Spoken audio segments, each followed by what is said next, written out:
Hello साथियों, बहुत बहुत स्वागत है आपका आपके अपने पसंदीदा यूट्यूब चैनल और द क्लासेस में। साथियों, आज से मैं कंप्यूटर की क्लास प्रारंभ कर रहा हूं और आज जो मैं सॉल्यूशन कराऊंगा वो कराऊंगा जूनियर असिस्टेंट के 1262 वाला जो पेपर था, जो कि हुआ था 27 अगस्त 2023 को। ठीक है, उस पेपर का सॉल्यूशन मैं आपके सामने लेकर के आया हूं। ठीक है, ये कंप्यूटर का पार्ट्स है। कंप्यूटर में आपको बेहतरीन तरीके से पढ़ाऊंगा। आज की क्लास देख करके आप पूरी क्लास देखना, पहले तो आकलन कर सकते हैं कि कंप्यूटर कैसा रहा। ठीक है, आपको पता ही होगा जो जूनियर असिस्टेंट है इसमें जो कंप्यूटर है वो कितने मार्क्स का आएगा साथियों। कंप्यूटर इसमें लगभग लगभग नहीं, कंफर्म है ये तो कि कितने 15 मार्क्स का कंप्यूटर आएगा। इसमें जो आपको कंप्यूटर देखने को मिलेगा साथियों, वो कितने क्वेश्चन देखने को मिलेंगे? 15 क्वेश्चन देखने को मिलेंगे। कितने क्वेश्चन और कितने मार्क्स के? वो 15 मार्क्स के। ठीक है, 15 क्वेश्चन कितने मार्क्स के? 15 मार्क्स के आपको देखने को मिलेंगे। तो आज से हम स्टार्ट कर रहे हैं अपना कंप्यूटर।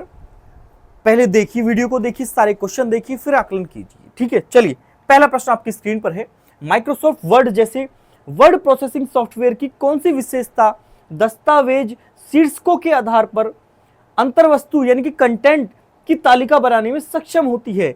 सबसे पहले तो हम कंप्यूटर ऐसे समझ में नहीं आता है। मैं बता दूं, ऐसे समझ में नहीं आएगा कंप्यूटर आपके जब तक आप कीवर्ड्स नहीं उठाओगे। कंटेंट की विशेषता, ठीक है, दस्तावेज या कंटेंट की तालिका को सक्षम बनाने में, किसी भी चीज को सक्षम बनाने में या उसकी विशेषता ऐड करने के लिए, ठीक है, यह है क्रिएशन ऑफ टेबल।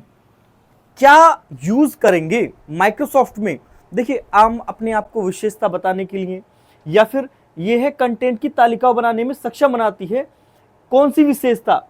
यदि हमें कुछ अलग दिखने की विशेषता है, स्टाइलिश दिखने की विशेषता है, तो कोई भी कंटेंट, चाहे हम खुद कंटेंट के रूप में यदि हम स्टाइलिश रहेंगे तभी तो वो विशेषता बताएंगे हम अपने आप की।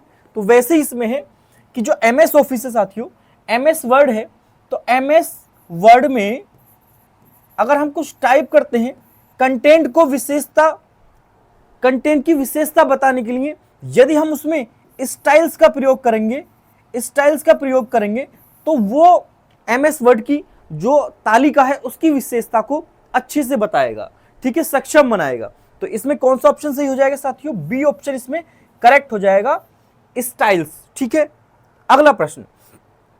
पहले यांत्रिक कैलकुलेटर को कहा जाता था? क्या कहा जाता था? कैलकुलेटर, ऑपरेट, गैलीलियो या पास्कलाइन? इसका सीधा आंसर है पास्कलाइन। क्यों कहा जाता था? क्योंकि कंप्यूटर, ये जो मैकेनिकल कंप्यूटर है, सॉरी मैकेनिकल कैलकुलेटर है, इसकी जो खोज की थी वो पास्कलाइन ने की थी साथियों। मैं बात करूंगा मैकेनिकल कैलकुलेटर की, MACHEL, मैकेनिकल, चलिए मैं दोबारा लिख देता हूं, हिंदी में लिख देता हूं, कोई बात नहीं है। मैकेनिकल कंप्यूटर की जो खोज की थी साथियों, मैकेनिकल कैलकुलेटर, मैकेनिकल कैलकुलेटर की बात चल रही है यहां पर। मैकेनिकल कैलकुलेटर की खोज की थी। अगर मैं इसकी खोज की बात करूं साथियों, इसकी खोज पास्कल ने की थी साथियों। इसकी खोज किसने की थी? पास्कल ने की थी। पूरा नाम है उनका ब्लेज पास्कल। इनकी खोज किसने की थी साथियों? ब्लेज पास्कल ने की थी। कब की थी? 17वीं शताब्दी में, 1642 में ब्लेज पास्कल ने इसकी खोज की थी। Blaise Pascal. अगर मैं साथियों बात करूं कैलकुलेटर की, सिंपल साधारण कैलकुलेटर की, साधारण कैलकुलेटर की खोज भी किसने की थी? ये भी ब्लेज पास्कल ने की थी। साधारण कैलकुलेटर एक तो हो गया साथियों मैकेनिकल कैलकुलेटर। एक अगर मैं बात करूं साधारण कैलकुलेटर की खोज किसने की थी? ठीक है, तो साधारण कैलकुलेटर की खोज भी किसने की थी? ब्लेज पास्कल ने की थी। साधारण कैलकुलेटर की खोज भी किसने की थी? ब्लेज पास्कल ने की थी। ठीक है, ब्लेज पास्कल। अगर कैलकुलेटर आ जाए या मैकेनिकल कैलकुलेटर आए तो दोनों की खोज किसने की थी? ब्लेज पास्कल ने 1645 में की थी। ठीक है, यदि मैं बात करूं साथियों प्रिंटर की खोज, यदि मैं बात करूं प्रिंटर की खोज, एक क्वेश्चन से आपको कई क्वेश्चन देखने को मिल रहे हैं। यदि मैं बात करूं साथियों प्रिंटर की खोज किसने की थी, क्योंकि प्रश्न कुछ भी पूछेगा कंप्यूटर आपको कैसे तैयार करना है। 1262 वाला पेपर उठा लीजिए, टॉपिक को एनालिसिस कीजिए, उसी टॉपिक से प्रश्न आएगा, देखना आप। प्रिंटर की खोज किसने की थी? तो ये 1430 के दशक में एक व्यक्ति थे, जोहान्स गुटेनबर्ग।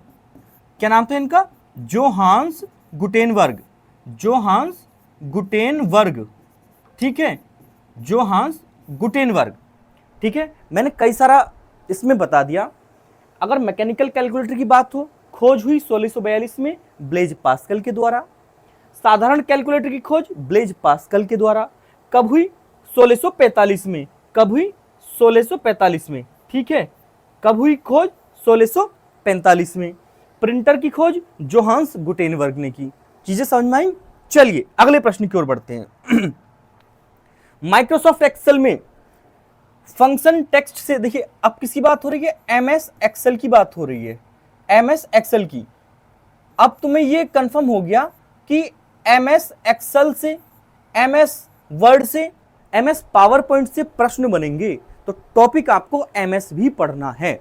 क्लियर हुई चीजें?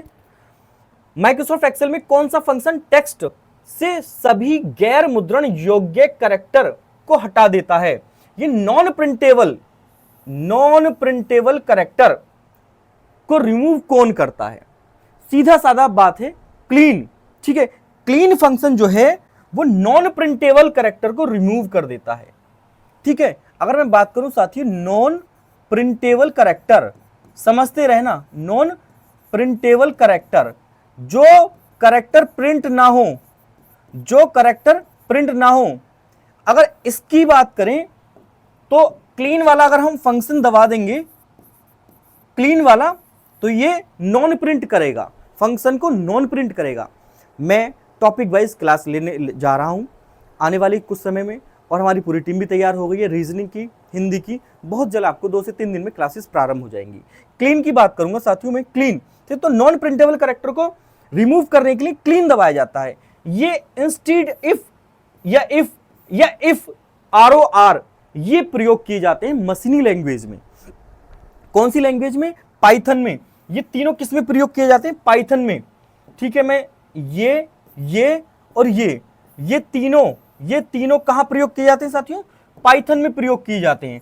यदि आप पाइथन जो मशीनी लैंग्वेज है उसे हम पढ़ेंगे तो आप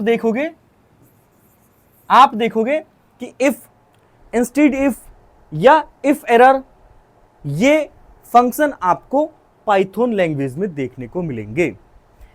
क्लीन फंक्शन आपको माइक्रोसॉफ्ट में देखने को मिलेगा, जिसका काम है नॉन प्रिंटेबल कैरेक्टर को रिमूव करना, नॉन प्रिंटेबल कैरेक्टर को रिमूव करना। ठीक है, यदि मैं इसकी और बात करूं साथियों एमएस वर्ड की, एमएस एक्सेल की, तो कुछ फंक्शंस की हैं, जैसे क्या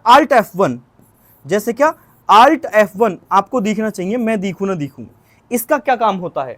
Alt F1 का मैं बात करूंगा, Alt F2 का क्या काम होता है?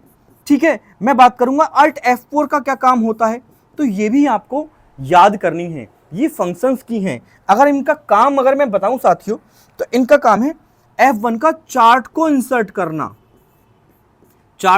करना। अगर हमें कोई चार्ट MS एक्सेल में इंसर्ट करना है, MS एक्सेल में कोई चार्ट इंसर्ट करना है, क्या फंक्शन की दबाएंगे हम? Alt F1, F2 यदि हम प्रेस करेंगे तो फाइल हमारी सेव हो जाएगी, MS एक्सेल की फाइल को सेव करने के लिए किस फंक्शन की का प्रयोग किया जाता है? इस तरह का प्रश्न बनेगा। किस फंक्शन की का? Alt F2 का। ठीक है, ये Alt F2 मैं इसको लिख देता हूं, Alt प्लस के F2। ठीक है, सेव करने के लिए। Alt F4 का प्रयोग कब करते हैं हम? Alt F4 का प्रयोग करते हैं जो हम काम कर रहे हैं वर्कबुक में, वर्कबुक से एग्जिट होने के लिए, वर्कबुक से एग्जिट होने के लिए, वर्कबुक से बाहर जाने के लिए किस फंक्शन की का प्रयोग करते हैं हम? Alt F4 का प्रयोग करते हैं। MS एक्सेल में 3-4 चीज़ और जानकारी मिली आपको क्लीन फंक्शन के साथ साथ। कैसी चल रही है क्लास? ठीक है, आप बता सकते हैं कमेंट सेक्शन में। नेक्स्ट प्रश्न देख लो। नेक्स्ट प्रश्न क्या कह रहा है? के मीन्स एल्गोरिथम, एक एल्गोरिथम है किसका? के मीन्स क्या है? एक एल्गोरिथम है साथियों।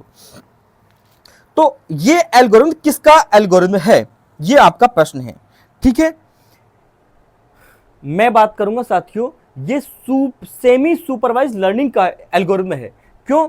क्योंकि ये एक प्रकार की मशीनी लैंग्वेज है, ये एक प्रकार की मशीनी लैंग्वेज है, ठीक है। ये अनसुपरवाइज्ड लर्निंग सॉरी, इसका आंसर है बी सही, इसका सही आंसर है साथियों बी, अनसुपरवाइज्ड लर्निंग। अगर मैं बात करूं ये टॉपिक कहां आएगा, अनसुपरवाइज्ड लर्निंग, ये टॉपिक कहां देखने को मिलेगा आपको, ये टॉपिक देखने को मिलेगा मशीनी लैंग्वेज में, अनसुपरवाइज्ड लर्निंग, ठीक है। ये एआई का ही एक पार्ट है। जो एआई है साथियों, आर्टिफिशियल इंटेलिजेंस,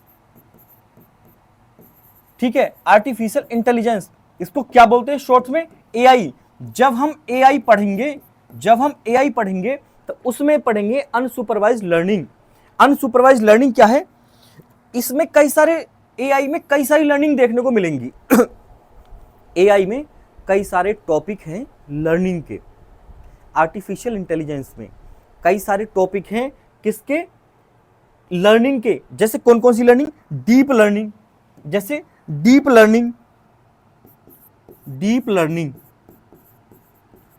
लर्निंग एक हो गया। दूसरा है साथियों नेचुरल लैंग्वेज।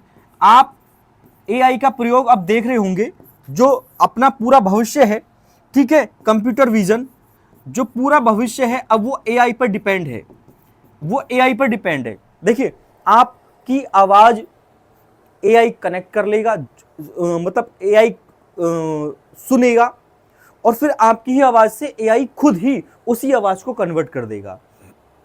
आपके फोन में एआई का फंक्शन बहुत जल्दी आने वाला है। आर्टिफिशियल इंटेलिजेंस, कृत्रिम बुद्धिमत्ता का प्रयोग हमारे जीवन में तो कम ही होना है, लेकिन टेक्नोलॉजी के मामले में पूरा टेक्नोलॉजी अब एआई पर डिपेंड हो जाएगा, क्योंकि हम गूगल करते हैं, बहुत सारी चीज़ों को अपने कंप्यूटर में फाइंड करते हैं। एआई उन सारे काम्स को आसान करने में मदद करेगा एआई, ठीक है। एआई का चैप्टर इतना इंपॉर्टेंट है जूनियर असिस्टेंट के लिए, उसे मैं पढ़ाऊंगा अच्छे से। तो ये एआई में ही कई सारी लर्निंग है, deep learning, natural language, computer vision, ठीक है, रोबोटिक्स, ठीक है, रोबोटिक्स से क्वेश्चन बनेंगे आपके, रोबोटिक्स, ठीक है। दूसरा है साइबर सिक्योरिटी, पांचवा क्या है साथियों, साइबर सिक्योरिटी से आपको क्वेश्चन बनेगा, साइबर सिक्योरिटी से आपको क्वेश्चन मिलेगा। तो ये सारे किस चीज में है, एआई में है। तो एआई का पार्ट है के मींस एल्गोरिथम। जब हम ये अनसुपरवाइज्ड लर्निंग पढ़ेंगे तो इसमें ही क्या पढ़ेंगे, एल्गोरिथम पढ़ेंगे। एल्गोरिथम कौन सा, के मींस एल्गोरिथम। जब हम कंप्यूटर पढ़ेंगे, इसका चैप्टर पढ़ेंगे एआई का, मैं आपको अच्छे से समझाऊंगा। तो के मींस एल्गोरिथम किसका पार्ट है, सेमी सुपरवाइज्ड लर्निंग का, ठीक है, सॉरी इसका अनसुपरवाइज्ड लर्निंग का पार्ट है, अनसुपरवाइज्ड लर्निंग का पार्ट है, इसका बी ऑप्शन ठीक हो गया, ठीक है। चलिए नेक्स्ट ऑप्शन क्या है, नेक्स्ट क्वेश्चन क्या है, आईओटी उपकरणों में वायरलेस संचार के लिए आमतौर पर किस तकनीक का उपयोग किया जाता है। आईओटी उपकरण, देखिए आईओटी उपकरण साथियों एक प्रकार के आईओटी डिवाइसेस एक प्रकार की ये वायरलेस डिवाइसेस हैं, ठीक है। जैसे क्लाउड कंपाउंडिंग में भी इसकी मदद होती है। आईओटी डिवाइसेस क्या है, एक वायरलेस डिवाइसेस हैं। तो वायरलेस कहाँ काम करता है, ब्लूटूथ में काम करता है। वायरलेस कहाँ काम करता है साथियों, ब्लूटूथ में काम करता है, वायरलेस कंप्यूटिंग में ही काम करता है, ठीक है। तो आईओटी डिवाइसेस में क्या पढ़ेंगे हम, ब्लूटूथ, ठीक है, ब्लूटूथ। तो इसका सही ऑप्शन क्या हो गया साथियों, इसका हो गया ब्लूटूथ, क्योंकि आमतौर पर किस तकनीक का प्रयोग किया जाता है वायरलेस संचार के लिए, तो वायरलेस फिडिलिटी, वाईफाई की फॉर्म क्या है, वायरलेस फिडिलिटी वाईफाई, तो वो कम्युनिकेशंस में प्रयोग किया जाता है उसका, ठीक है। किसमें, वायरलेस कम्युनिकेशन में ब्लूटूथ का प्रयोग हम करेंगे यहां पर, इसका ए ऑप्शन ठीक है। वाईफाई शॉर्ट में बोलते हैं हम इसको, लेकिन इसका जो फुल फॉर्म है साथियों वो क्या है, वायरलेस फिडिलिटी, वायरलेस फिडिलिटी, ठीक है, फिडेलिटी इसकी फुल फॉर्म है किसकी? वाईफाई की। हम बोलते हैं कि वाईफाई ऑन कर दे भाई, अपना वाईफाई दे दे, इस तरह की बातें। तो इसकी जो फुल फॉर्म है वाईफाई की वह क्या है? वायरलेस फिडिलिटी, वायरलेस फिडिलिटी, ठीक है। और ये जो आईओटी डिवाइसेस है ना साथियों, ये बड़ी बड़ी इंडस्ट्रियल एरिया में यूज होती हैं, बड़ी बड़ी इंडस्ट्रियल ये कहाँ यूज होती हैं? इंडस्ट्रियल एरिया में यूज होती हैं, इंडस्ट्रियल एरिया में यूज होती हैं। कौन सी डिवाइसेस? आईओटी डिवाइसेस का प्रयोग संचार के लिए, कम्युनिकेशंस के लिए, आपस में जोड़े रखने के लिए, कि भाई जैसे बहुत बड़ी फैक्ट्री है तो वहाँ पर एक डिवाइस वहाँ कनेक्ट है, एक डिवाइस वहाँ कनेक्ट है, जैसे हम एंटर होते हैं, ठीक है, किसी कंपनी को गेट अपने आप ऑटोमेटिकली खुल जाते हैं, ठीक है। तो ये सब जो कनेक्ट हैं वो कम्युनिकेशन से कनेक्ट हैं, और उन कम्युनिकेशंस को एक जगह जोड़ने के लिए आईओटी डिवाइसेस का प्रयोग करते हैं, ठीक है। आईओटी डिवाइसेस तो ये ब्लूटूथ के माध्यम से चलती हैं। किसके? ब्लूटूथ के माध्यम से चलती हैं, क्योंकि ये वाईफाई पर डिपेंड है। सही ऑप्शन क्या हो गया साथियों इसका? वाईफाई, ठीक है। चलिए ये जो आईओटी डिवाइस हैं साथियों, ये सेंसर का प्रयोग होता है इनमें, सेंसर का, ठीक है। इनमें किस चीज का प्रयोग होता है? सेंसर। और आपने देखा होगा बड़े बड़े मॉल्स में, बड़े बड़े मॉल्स में जब हम एंटर करते हैं तो गेट अपने आप खुल जाते हैं, उनमें सेंसर लगा रहता है, ठीक है। तो वो किससे कनेक्ट होती हैं? आईओटी डिवाइसेस होती हैं, वो ब्लूटूथ से कनेक्ट होती हैं, ठीक है। सेंसर के मामले में जिस भी तकनीक का प्रयोग किया जाता है वो आईओटी डिवाइसेस होती हैं। वो किससे जुड़ी रहती हैं? ब्लूटूथ से, वाईफाई से। क्लियर हुई चीजें? समझ में आ रहा है ना? चलिए नेक्स्ट क्वेश्चन है हमारा, अपाचे हडूप फ्रेमवर्क का एक बड़ा हिस्सा भाषा में लिखा जाता है। अपाचे हडूप, तो सबसे पहले तो समझेंगे अपाचे हडूप क्या है, ठीक है। अपाचे हडूप क्या है ये समझने का प्रयास करेंगे। कौन सा क्वेश्चन है हमारा ये? A major part of the Apache Hadoop framework is written by Java language. ये सही इसका आंसर है, जावा लैंग्वेज में। तो अपाचे हडूप कहां देखने को मिलेगा? जावा में, ठीक है। जावा क्या है? एक मशीनी लैंग्वेज है जावा, ठीक है। जावा क्या है साथियों? एक परफॉर्मिंग लैंग्वेज है, मशीनी लैंग्वेज का ही एक पार्ट है जावा। जावा क्या है? एक परफॉर्मिंग लैंग्वेज है, परफॉर्मिंग लैंग्वेज। जावा क्या है साथियों? एक परफॉर्मिंग लैंग्वेज है। जब हम लैंग्वेज पढ़ेंगे ना तो तब सारी लैंग्वेज पढ़ेंगे, जावा हो गई, सी प्लस प्लस हो गया, पाइथन हो गया, ठीक है। ये सब क्या है? मशीनी लैंग्वेज है। क्या है सब? ये मशीनी लैंग्वेज है।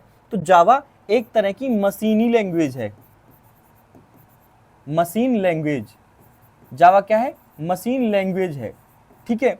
ये परफॉर्म करती है किस चीज को? ओपन सोर्स के माध्यम से, ओपन सोर्स के माध्यम से अपाचे हडूप फ्रेमवर्क इसी में काम करता है।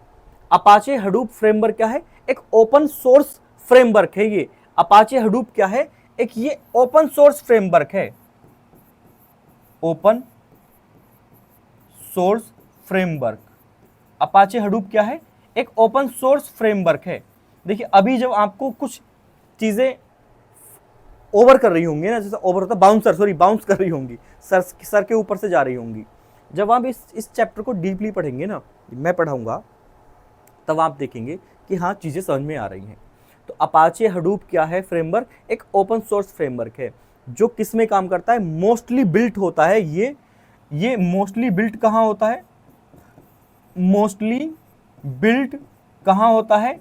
ये जावा में होता है, ठीक है, जावा में होता है। अच्छा, इसको और लैंग्वेज में भी बिल्ड किया जा सकता है, लेकिन मोस्टली बिल्ड कहाँ होता है?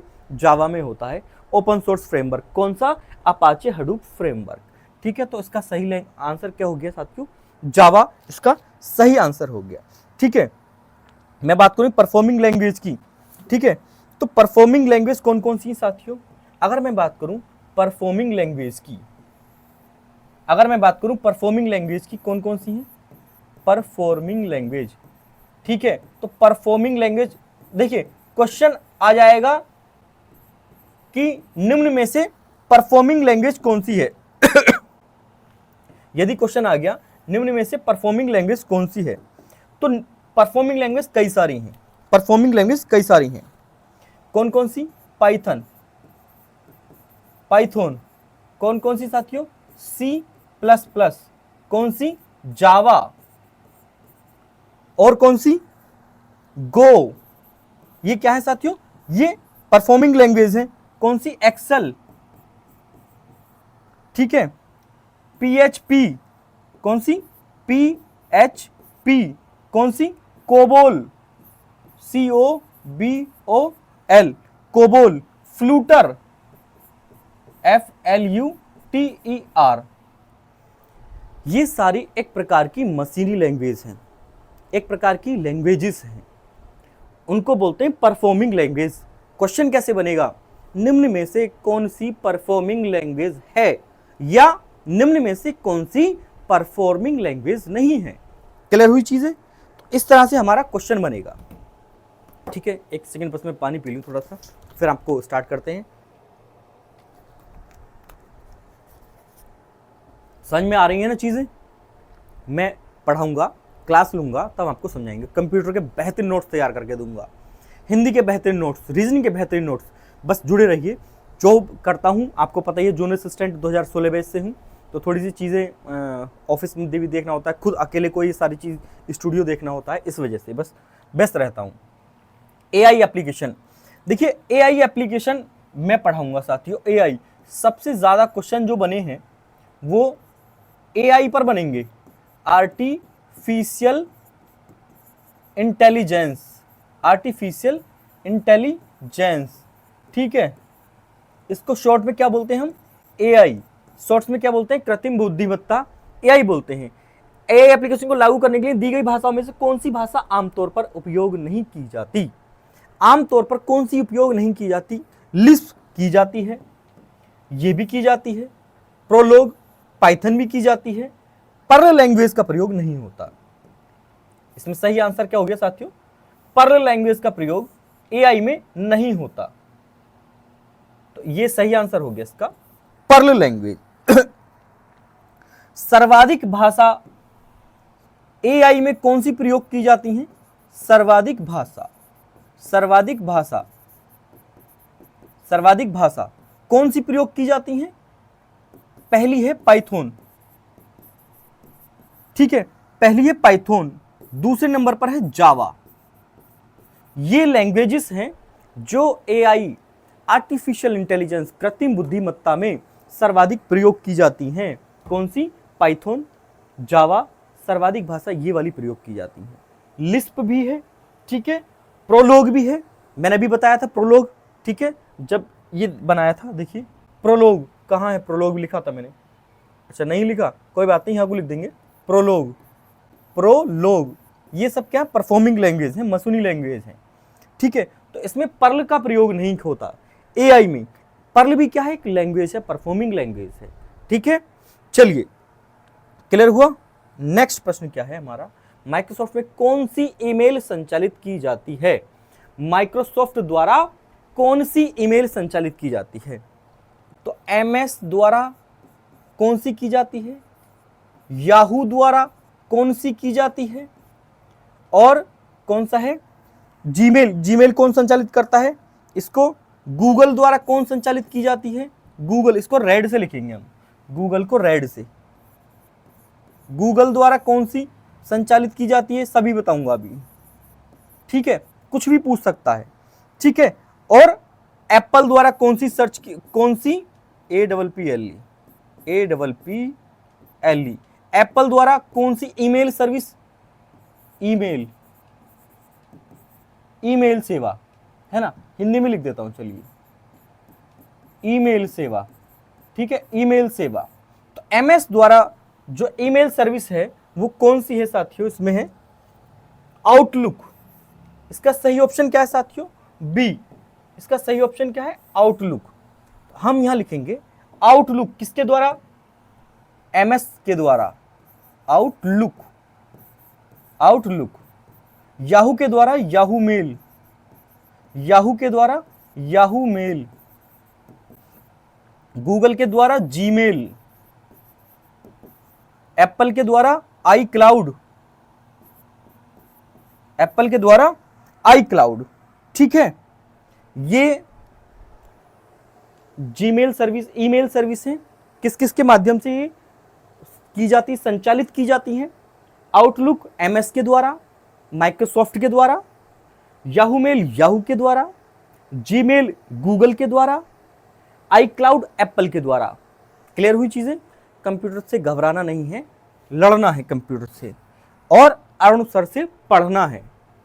साइबर सुरक्षा हमले के लिए क्या शब्द है जो बड़े पैमाने पर अटैक नेटवर्क बनाने के लिए एक साथ कई परस्पर जुड़े उपकरणों को लक्षित करता है? What is the term for a cyber security attack the targets multiple interconnected devices simultaneously to create a large scale attack network? इसका अच्छा देखो, बात हो रही है, टॉपिक कौन सा है? साइबर सुरक्षा, साइबर सिक्योरिटी। ये किस टॉपिक से प्रश्न आया है? साइबर सिक्योरिटी से। ठीक है साथियों, ये किससे आया है? साइबर सिक्योरिटी से आया है। तो साइबर सिक्योरिटी में हम पढ़ेंगे साइबर अटैक, हम पढ़ेंगे साइबर अटैक। ठीक है, साइबर अटैक। अब साइबर अटैक कितने प्रकार के होते हैं ये पढ़ेंगे हम।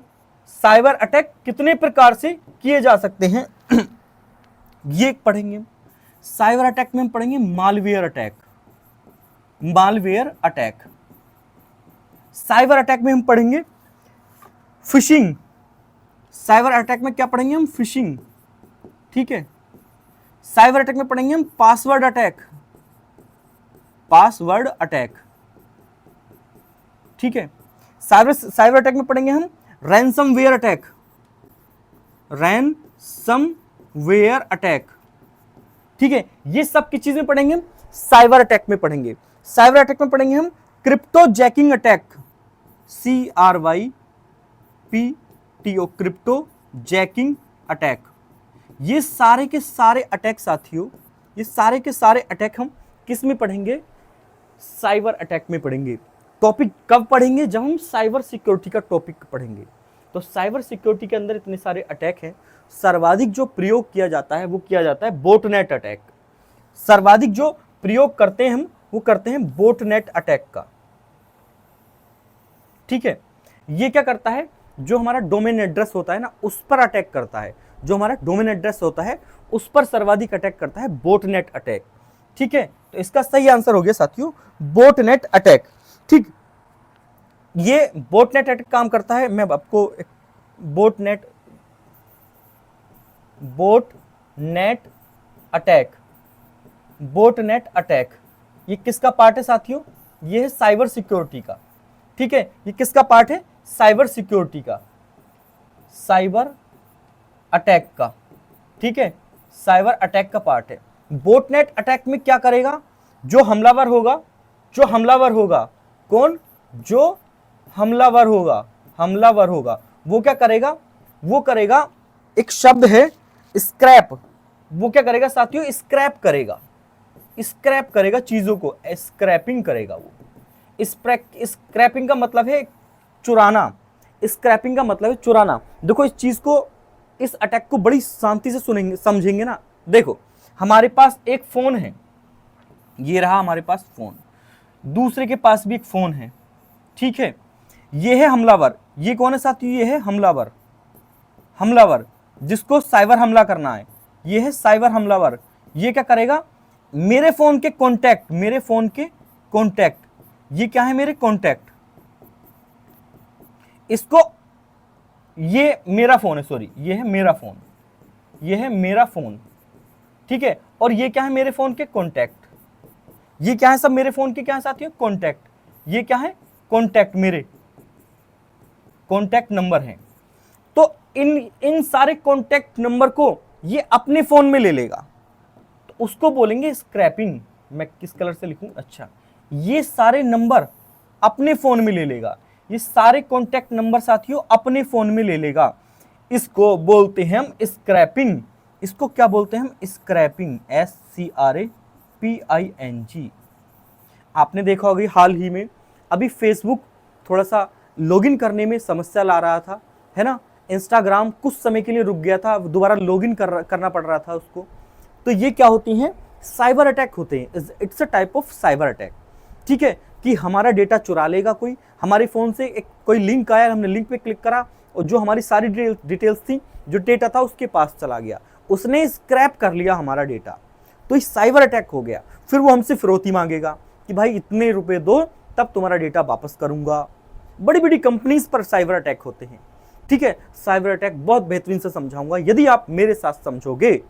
और पहली बार वीडियो देख रहे हो तो प्लीज चैनल को सब्सक्राइब कर लो, वीडियो को लाइक करो अभी करो, वीडियो को लाइक तो करो, ऐसे चैनल को सब्सक्राइब करो, है ना। कमेंट सेक्शन में बताओ मैं कैसा पढ़ा रहा हूं। ठीक है, चलिए, तो ये क्या करेगा साइबर हमलावर, मेरे फोन के सारे कॉन्टैक्ट, मेरे फोन के बहुत सारा इंपॉर्टेंट डेटा अपने फोन में डाल लेगा।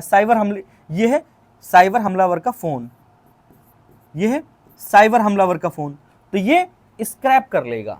तो ये अटैक क्या कहलाएगा साथियों, ये अटैक कहलाएगा बूटनेट अटैक। तो ये जो अटैक कहलाएगा, ये अटैक बूटनेट अटैक कहलाएगा, जो कि किसका पार्ट है, साइबर अटैक का। समझ में आया। जो साइबर हमलावर सबसे ज्यादा अटैक करते हैं, कौन सा शब्द प्रयोग होता है उसमें, बूटनेट अटैक। कौन सा, botnet attack. Clear. World Wide Web कौन सा क्वेश्चन था, ये हमारा 74 था, तो ये है 75वां क्वेश्चन, ये है 75वां क्वेश्चन। वर्ल्ड वाइड वेब के आविष्कारक, बहुत अच्छा क्वेश्चन है, तो बहुत अच्छा क्वेश्चन है। वर्ल्ड वाइड वेब के आविष्कारक कौन है बताओ जल्दी से। WWW, इसकी फुल फॉर्म क्या है साथियों, वर्ल्ड वाइड वेब। ठीक है, इसके आविष्कारक है टिम बर्नर्स-ली, इसके आविष्कारक है, चलिए मैं यहां लिख देता हूं आविष्कारक, ये टॉपिक, चलो टॉपिक लिख देता हूं है ना, और ये है इधर को आविष्कारक। 2-3 आविष्कारक और बता दूंगा मैं आपको, आविष्कारक। ठीक है, 2-3 आविष्कारक और बता दूंगा मैं आपको। तो हमारे पास कौन था WWW, यानी कि वर्ल्ड वाइड वेब, WWW। तो इसके आविष्कारक हैं टिम बर्नर्स-ली, टिम बर्नर्स-ली। ठीक है, ये ली, LI, टिम बर्नर्स-ली, इसका सही आंसर हो गया सी ऑप्शन। ठीक है, अगर मैं बात करूं साथियों, टिम बर्नर्स-ली ने ये आविष्कार जो किया था, वो किया था सर्न कंपनी में काम करते समय, CERN। सर्न एक कंपनी थी, उसमें एक काम कर रहे थे। और कब इसका आविष्कार हुआ था, 1979 में। कब, 1979 में। ठीक है, तो वर्ल्ड वाइड वेब का आविष्कार कब हुआ साथियों, सर्न कंपनी में काम करते समय टिम बर्नर्स-ली ने 1989 में किया था। ईमेल का आविष्कार किसने किया, ईमेल का आविष्कार किसने किया, ये भी जान लो, ईमेल का आविष्कार। ठीक है, प्रश्न ऐसे लाऊंगा जो आपकी परीक्षा में पूछे जाएंगे। ईमेल का आविष्कार किसने किया, रे टॉमिल्सन ने। किसने, रे टॉमिल्सन, RAY, रे टॉमिल्सन ने किया, टॉमिल्सन ने किया। फेसबुक का आविष्कार किसने किया, जान लो, फेसबुक का, ये तो आपको सभी को पता ही होगा। फेसबुक का आविष्कार किसने किया, मार्क जकरबर्ग। मार्क जुकरबर्ग बोल दो या मार्क जकरबर्ग, मार्क जुकरबर्ग बोल दो या इंग्लिश में जुकरबर्ग, या बोल दो मार्क जकरबर्ग। फेसबुक का आविष्कार हो गया। ठीक है, ईमेल का आविष्कार बता दिया मैंने। ठीक है, और MS का और आविष्कार लिख दो, MS का यानी कि माइक्रोसॉफ्ट का। MS का आविष्कार किसने किया बताओ, माइक्रोसॉफ्ट का आविष्कार किसने किया, साथियों बिल गेट्स ने। किसने, बिल गेट्स ने किया। ठीक है, अगर मैं बात करूं एप्पल कंपनी, एप्पल का आविष्कार किसने किया, तो एप्पल का किया एप्पल के CEO ने, APPLE, एप्पल का किया एप्पल के CEO ने। एप्पल के CEO कौन है, टिम कुक। कौन है साथियों, टिम कुक। समझ में आए ना आया। WWW इसको क्या बोलते हैं, लिख लो, World Wide Web, World Wide Web बोलते हैं इसको। इसकी फुल फॉर्म क्या साथियों, WORLD, वर्ल्ड वाइड, ये है वाइड ना कि वाइव, World Wide Web, World Wide Web. ठीक है, सारी चीज मैंने यहाँ पर लिख दी है। कैसा लग रहा है, समझ में आ रहा है नहीं? एक प्रश्न के साथ साथ साथ आपको बहुत सारी जानकारी मिल रही है। अगला प्रश्न देख लो, अगला प्रश्न देख लो, सोशल मीडिया में हैशटैग का प्राथमिक उद्देश्य क्या है? अच्छा, आप ये बताओ, जैसे मैं YouTube चला रहा हूं, कोई व्यक्ति YouTube चला रहा है और जब वो वीडियो डालेगा तो वो हैशटैग डालेगा। क्या डालेगा? हैशटैग। मैं क्या करता हूं साथियों, मैं जब वीडियो डालता हूं तो मैं लिखता हूं hashtag junior assistant, junior assistant. ठीक है, मैं हैशटैग लगाता हूं जब वीडियो में अपनी, तो मैं लिखता हूं जूनियर असिस्टेंट 5512, जूनियर असिस्टेंट 5512। इसका मतलब है ये हैशटैग जो काम कर रहा है, ये जूनियर असिस्टेंट की वीडियोस को आप तक पहुंचाने में काम कर रहा है। आपने सर्च किया जूनियर असिस्टेंट, वीडियो आ गई मेरी। आपने सर्च किया हैशटैग जूनियर असिस्टेंट 5512, वीडियो आ गई मेरी। आपने सर्च, समझते रहना, चीजों को समझना। आपने सर्च किया अरुण सर, आपने सर्च किया अरुण सर कंप्यूटर, ठीक है, तो वीडियो किसकी आ गई? मेरी। वीडियो किसकी आ गई साथियों? एकदम सबसे पहले मेरी। ये जो हैश काम कर रहा है, हैशटैग, ये जो हैशटैग काम कर रहा है, क्या काम कर रहा है?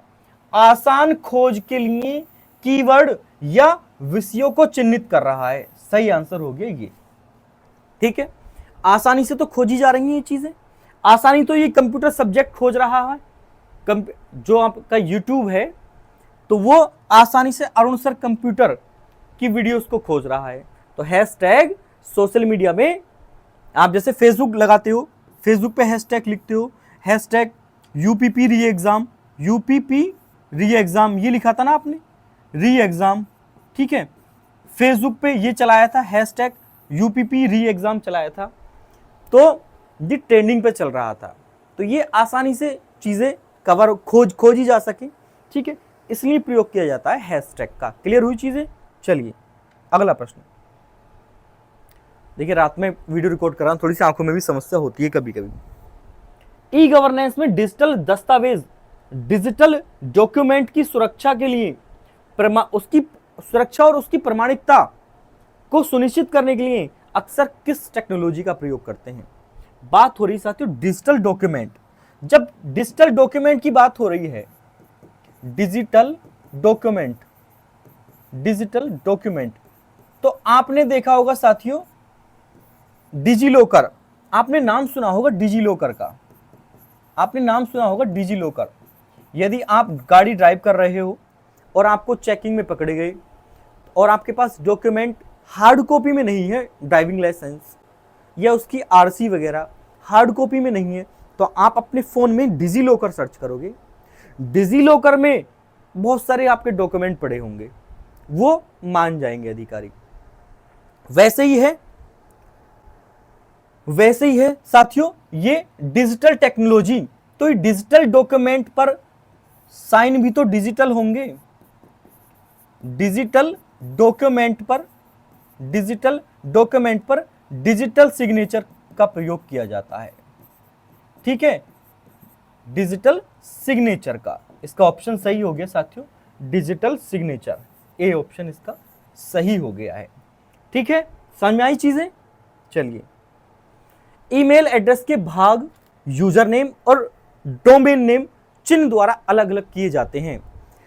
हम कोई ईमेल एड्रेस है, जैसे आप ईमेल एड्रेस बहुत आसानी से समझेंगे। ईमेल एड्रेस क्या है? अरुण अमीसा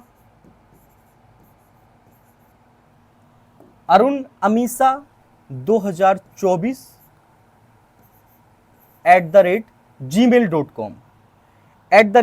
इसको हम रेड से लिखेंगे, @gmail.com।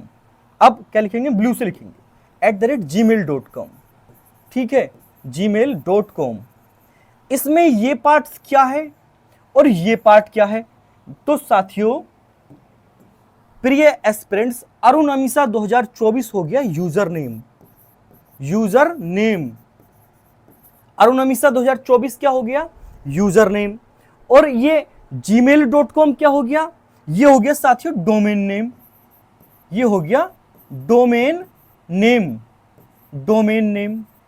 इसके बीच में जो इस एट द रेट ने काम किया, अच्छा वो क्या कह रहा है, किस चिन्ह द्वारा किए जाते हैं? तो सिंपल है, एट द रेट। इसको क्या बोलते हैं हम साथियों? At the rate. कितना सिंपल प्रश्न है भाई। यूजर नेम अरुणमिसा 2024 यूजर नेम हो गया। एट द रेट ढिमकाना.com, फलाना.com, gmail.com, ठीक है, yahoo.com, ठीक है, redifmail.com, ये सब है। तो ये होते हैं डोमेन नेम और ये होता है यूजर नेम। क्लियर हुई चीजें? और ये होता है एट द रेट। तो किस साइन का प्रयोग करते हैं दोनों नेम को चिन्हित करने के लिए? एट द रेट का। इसका सही आंसर हो गया साथियों बी ऑप्शन सही, एट द रेट। अगला प्रश्न, एक कंप्यूटर के सीपीयू में लाखों बहुत छोटे छोटे स्विच होते हैं जिन्हें कहा जाता है बिट्स, बाइट्स। बताओ क्या कहा जाता है? बिट्स क्या है? बिट्स क्या है? बिट्स, बिट्स साथियों the smallest unit of data, the smallest unit of data, the smallest unit of data. बिल्कुल समझाऊंगा अच्छे से साथियों। जैसे क्या मैं आपको बता दूं कि एक मिनट बस, थोड़ा सा फोन है इमरजेंसी, कोई बात नहीं। चलिए हाँ, मैं बिट्स बता देता हूं दोबारा से। ये क्या बिट्स क्या होती है साथियों? बिट्स जो डेटा होता है हमारा कंप्यूटर का डेटा, वो 0-1 में, ये 0-1 बाइनरी डिजिट है। ये क्या साथियों? Binary digit. तो बाइनरी डिजिट में डेटा लिखा जाता है कंप्यूटर में। जो कंप्यूटर में का कोई भी डेटा है, कुछ भी टाइप करते हैं, XYZ कुछ भी काम करते हैं हम कंप्यूटर में, तो जो डेटा है जाता है वो एक फॉर्मूले के तहत जाता है, जिस फॉर्मूले को बोलते हैं हम बाइनरी डिजिट। तो हमारा जो डेटा कंप्यूटर में होता है वो बाइनरी डिजिट के रूप में होता है, जिसको 0,1 से डिफाइन करते हैं हम, 0,1 से। तो सबसे छोटी इकाई कंप्यूटर की क्या है साथियों? बिट्स। कंप्यूटर की सबसे छोटी इकाई क्या है? बिट्स। और बाइट्स क्या है? तो साथियों 8 बिट्स को मिलाकर के, बाइट्स क्या है? बाइट्स 8 बिट्स को मिलाकर के एक बाइट होता है।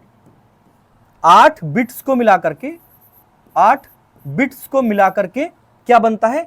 एक बाइट बनता है। 8 बिट्स बराबर 1 बाइट, 1 में बराबर थोड़ा 1 बाइट, ठीक है। समझ में आया नहीं आया? कंप्यूटर की सबसे छोटी इकाई क्या है? कंप्यूटर का डेटा की सबसे छोटी इकाई क्या है? बिट्स, ठीक है। और 8 बिट्स को मिलाकर के एक बाइट होता है, ठीक है।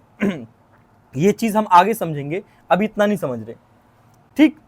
और फिर 8 बाइट्स को मिलाकर के एक केबी होता है, ठीक है। सॉरी, वो हम आगे बताएंगे, मैं ज्यादा वो नहीं कर रहा आपको। 1024 होता है, ठीक है। 1024 केबी, 1024 बाइट्स बराबर केबी होता है। फिर एमबी आएगा, ठीक है। ये सब चीजें हम पढ़ेंगे, आगे पढ़ेंगे। तो कंप्यूटर के सीपीयू में बहुत छोटे छोटे स्विच होते हैं, उनको क्या कहा जाता है साथियों? उनको कहा जाता है रजिस्टर्स। उनको क्या कहा जाता है? रजिस्टर्स। रजिस्टर्स मैं आपको दिखाऊं रजिस्टर्स क्या होते हैं। ये रहे रजिस्टर्स, ठीक है। और ये क्या है? ट्रांजिस्टर्स। ये ट्रांजिस्टर्स हैं, ये रजिस्टर्स हैं, ठीक। या फिर हाँ, ये सब रजिस्टर्स हैं, वो है ट्रांजिस्टर्स। रजिस्टर्स, ट्रांजिस्टर्स, ये क्या है? ट्रांजिस्टर्स। और ये क्या है? रजिस्टर्स। ये आपने कंप्यूटर में देखे होंगे, छोटे छोटे पार्ट्स होते हैं जो कि कंप्यूटर के सीपीयू के मदरबोर्ड में आपको देखने को मिलते हैं, ठीक है। Register, transistors.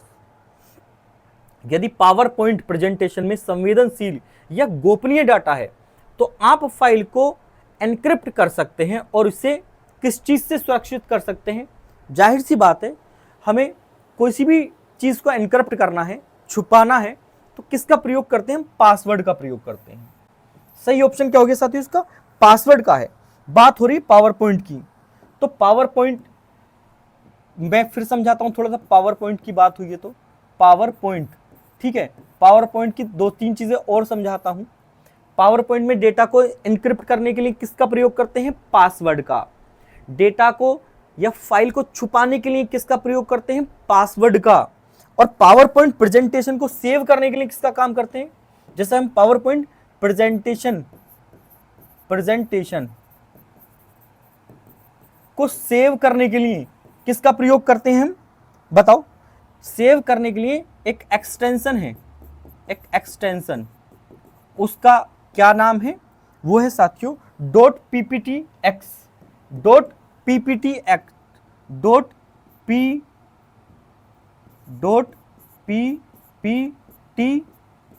.pptx, ठीक है, .pptx ये क्या है? एक्सटेंशन है जो कि पावर पॉइंट फाइल्स को सेव करने में मदद करता है, ठीक है। यदि हमें पहली स्लाइड को स्टार्ट करना है, पावर पॉइंट की पहली स्लाइड को स्टार्ट करना है, पहली स्लाइड से स्टार्ट करना है, तो स्टार्ट करने की शॉर्टकट की क्या है? करने की शॉर्टकट की, ये जो मैं बता रहा हूं साथियों आपको शॉर्टकट की, ये मैं बता रहा हूं पावर पॉइंट से संबंधित प्रश्न। इसकी शॉर्टकट की है साथियों F5, इसकी शॉर्टकट की है F5। अब मैं आपको विस्तार से समझाता हूं, थोड़ा लिखने में भी व्यस्त था। पावर पॉइंट में उसकी प्रेजेंटेशन को सेव करने के लिए किस एक्सटेंशन का प्रयोग करते हैं? प्रश्न बनेगा। कैसा प्रश्न बनेगा? पावर पॉइंट की प्रेजेंटेशन को सेव करने के लिए किस एक्सटेंशन का प्रयोग करते हैं? डॉट कुछ भी लिख देगा, डॉट ये डॉट वो, तो किसका प्रयोग करते हैं? .pptx, ठीक है।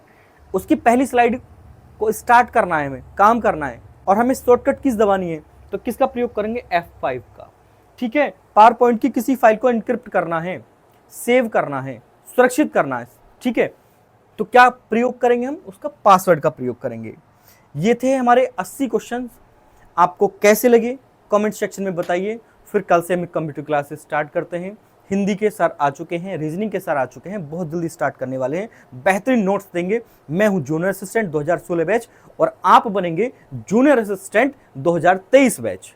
ये मेरा ईश्वर से प्रार्थना है और आपसे वादा है कि इतनी मेहनत करवाऊँ आपको कि आपको सिलेक्शन दिलवाऊंगा। इसके साथ वीडियो को समाप्त करते हैं। जय हिंद, नमस्कार, सादर अभिवादन, ठीक है।